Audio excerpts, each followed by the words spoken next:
Hi! Welcome to my YouTube channel Kalyani kitchen Kadapa రుచులు. ఈరోజు ఈ వీడియోలో బీన్స్ కర్రీ చూపించబోతున్నాను.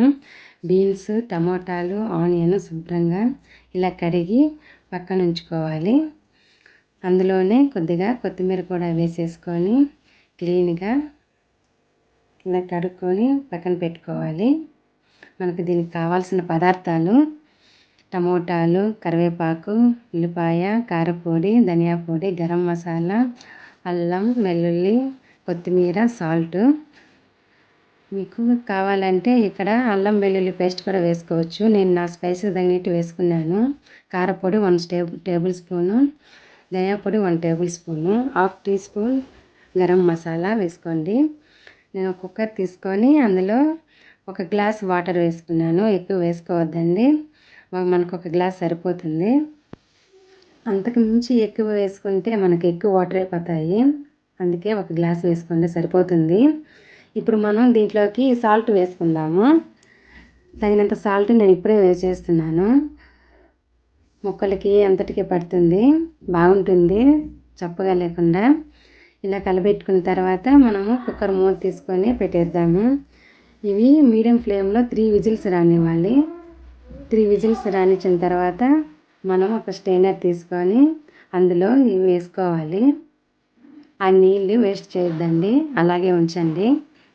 నేనైతే కర్రీలోకి అవే వేస్తాను, నార్మల్ వాటర్ ఏమి వేయను. బయట మామూలుగా వెజ్ స్టాక్ తెచ్చుకొని మరీ వేసుకుంటున్నారు. అలాంటప్పుడు మనం ఇంట్లో ఈ ఉడికించిన నీళ్ళు బాగా శుభ్రంగా వాడుకోవచ్చు, టేస్ట్గా కూడా ఉంటుంది. ఇప్పుడు ఒక ప్యాన్ పెట్టుకొని అందులో ఆయిల్ వేసుకోవాలి. మీకు తగినంత వేసుకోండి. ఇందులో నేను ఆవాలు వేసాను. ఆవాలు, ఆనియన్, జింజర్, గార్లిక్ వేసాను. మీరు అల్లం వెల్లుల్లి పేస్ట్ అయినా వేసుకోవచ్చు. నేనైతే ముక్కలుగా వేసాను, ఆ ఫ్లేవర్ వస్తుంది. పేస్ట్ ఏం వేయాల్సిన అవసరం లేదు. అందులో కరివేపాకు వేసాను. ఇప్పుడు కరివేపాకు ఎప్పుడు నేను ముందు వేయను, అవి చాలా కర్రీ అయిన తర్వాత చాలా బ్లాక్ కలర్లో కనిపిస్తూ ఉంటుంది. ఇక్కడ మాకు ఇప్పుడు కరెంటు పోయింది, నేను మొబైల్ టార్చ్ వేసి చేస్తున్నాను.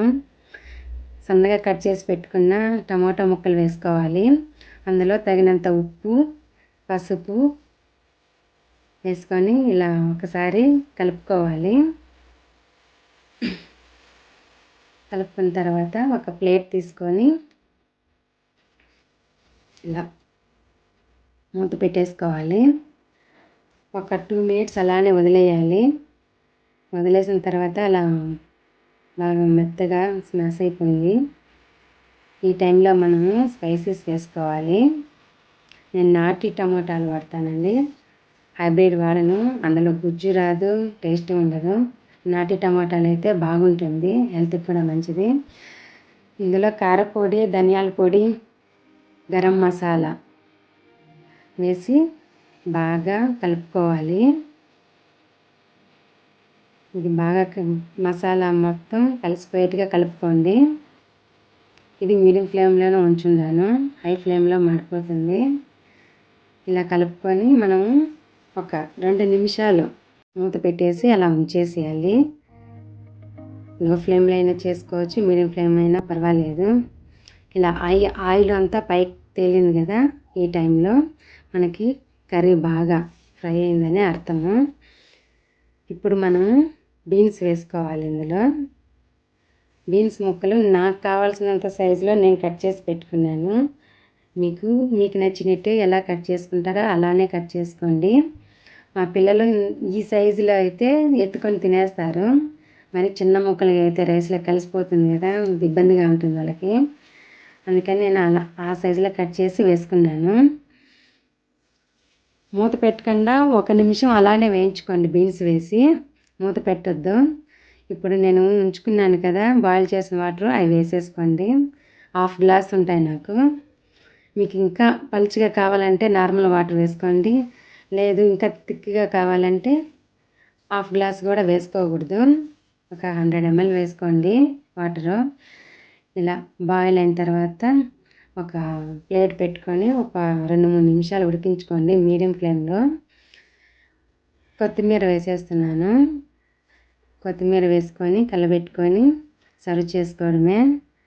చాలా బాగుంటుంది కర్రీ. వేడి వేడి అన్నంలోకి వేసుకోవచ్చు. పిల్లలైతే చాలా ఇష్టంగా తింటారు. ఎక్కువ స్పైసీస్ మసాలాలు ఏం లేవు కదా, మైల్డ్గా చాలా బాగుంటుంది ఈ కర్రీ. మీ ఇంట్లో కూడా ఒకసారి ట్రై చేసి ఎలా ఉందో చెప్పండి.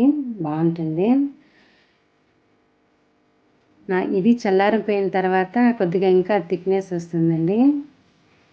చూసారా, ఇది చల్లారిన తర్వాత నేను మీకు చూపిస్తున్నాను. రైస్లోకి చాలా బాగుంటుంది. ఈజీగా క్విక్గా తయారు చేసుకోవచ్చు ఈ కర్రీని. ఎలా ఉందో ట్రై చేసి చూసి చెప్పండి. బాయ్.